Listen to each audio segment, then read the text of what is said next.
അവിടെ ഈ പറയുന്ന പല പല പുതിയ ക്ലബ്ബുകളും മാറിക്കൊണ്ടിരിക്കുന്ന സമയത്താണ്, ഞങ്ങളുടെ സിനിമ അങ്ങനെ ഓടിക്കൊണ്ടിരിക്കുന്ന സമയത്താണ് നമ്മുടെ വാറ് അവിടെ അൺഫോർച്ചുനേറ്റ്ലി വാർ നടക്കുന്നത്. അപ്പം UAE-യിലാണ് സിനിമകളുടെ ആഘോഷം എന്ന് നമുക്കൊക്കെ അറിയാം.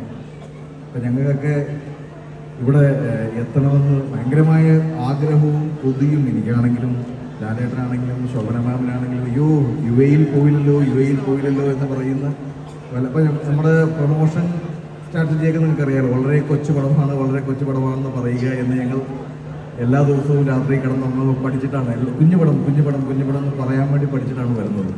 അപ്പോൾ ആ സമയത്തൊന്നും UAE-യിൽ വന്നിട്ട് നമുക്ക് വലിയ ഡയലോഗുകളൊന്നും അടിക്കാൻ പറ്റില്ല. UAE-യിൽ പ്രീ പ്രൊമോഷൻസ് ഒന്നും വേണ്ട എന്ന് തീരുമാനിച്ചിരുന്നു.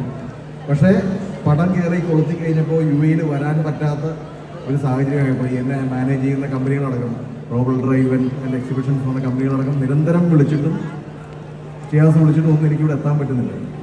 പക്ഷേ ലാലേട്ടൻ എങ്ങനെയോ ഇവിടെ ഒരു ഫംഗ്ഷന് കയറി വന്നു. അപ്പം ലാലേട്ടൻ പറയുന്നുണ്ട്, മോനെ ഇതിവിടെ ഭയങ്കര ആഘോഷമാണ് മോനെ, നീ വാ എന്ന് പറയുന്നു. അപ്പോഴും നമുക്ക് എത്താൻ പറ്റുന്നില്ല.